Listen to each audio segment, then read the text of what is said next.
Hello, Miss Lindner and my fellow classmates. This is Beverly. I am doing a video for our group teach presentation.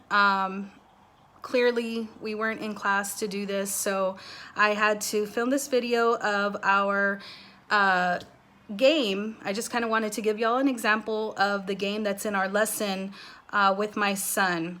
This is a Fishing for Sounds game. They're going to be using fish to create words. This is a game that goes directly with the TEK. Our TEK it's actually 23A for second graders. It's to use phonological knowledge to match sounds to letters to construct unknown words. And that really is directly what they're doing.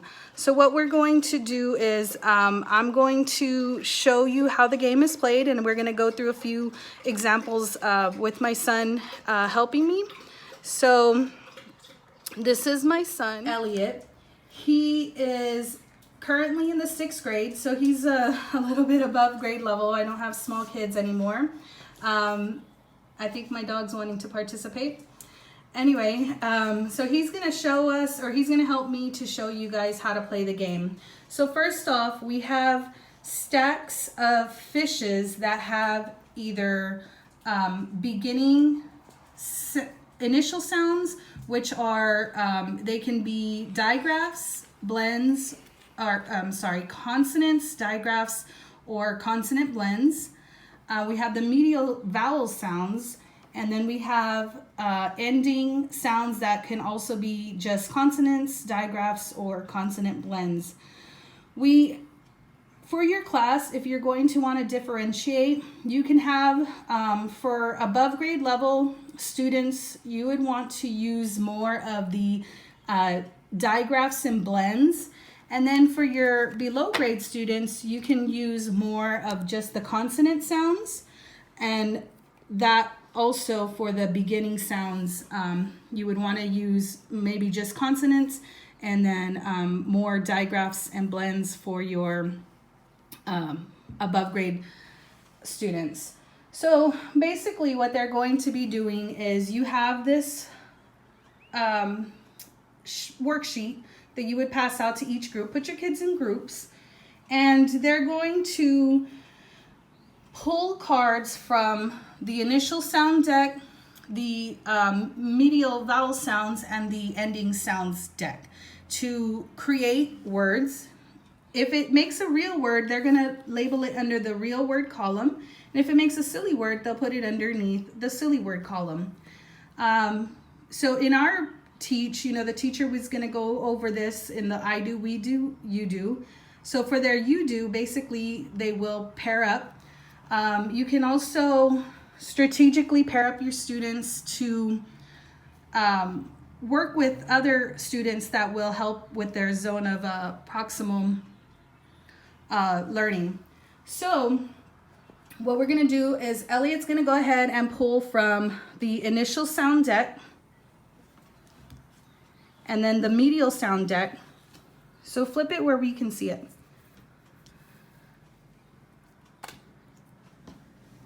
And then the ending deck. So what does that, if you put the sounds together from those cards, Elliot, what word does it make? Chish. Chish.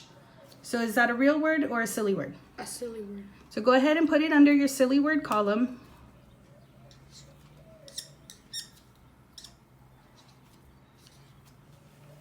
Okay, and then go ahead and just draw again.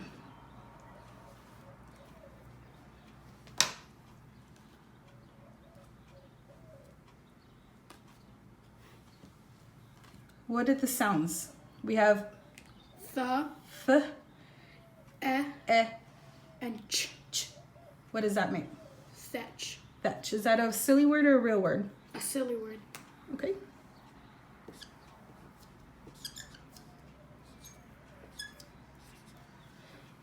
Okay, go ahead. Go again.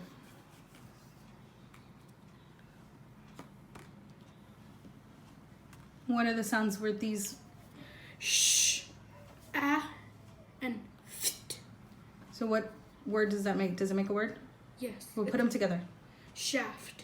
Shaft, is that a real word or silly word? It's a real word. Okay, we'll go put it under the real word column.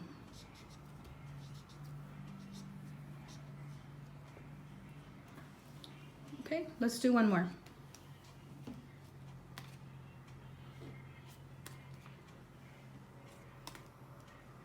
What are the sounds here? Blah, and and Nd. So we got bl, nd. What does that mean? blonde. Blonde. Real word or silly word? Real word. Okay.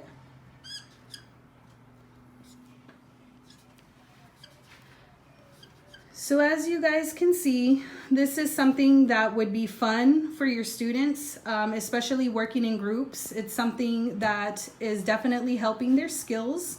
It is also helping with their writing skills because they are putting the words down or recording them.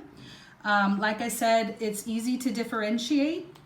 And one other thing is that it would be also very helpful or pretty useful if you use this in one of your centers. I think, you know, for my class, depending on my grade level, putting this in my centers is definitely something that I would do as well.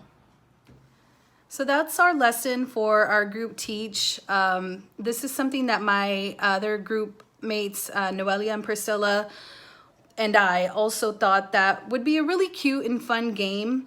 It also is a game that you can use for other teaks as well. The teak that we chose was very direct to this particular game. However, if you have a teak that is like blending, consonant sounds, any type of phonics, actually this is a really cool game. And like I said, you can use this in your centers. I think it would be a good idea for a game that you can put into your centers.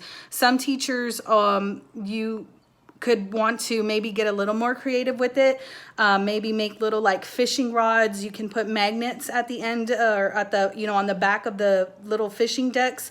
And then a little like a washer on your rod, and then it would make magnetic so they can actually fish, and that would be really cute and fun for them also.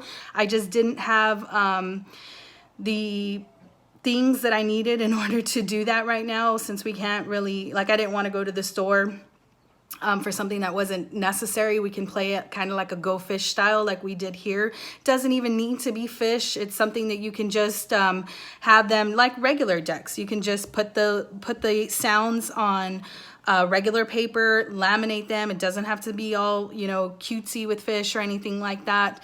The kids are going to get the game. They're going to get the purpose. And like I said, you can use it for several different teaks. It's actually, I mean, I think it kind of can go for several things.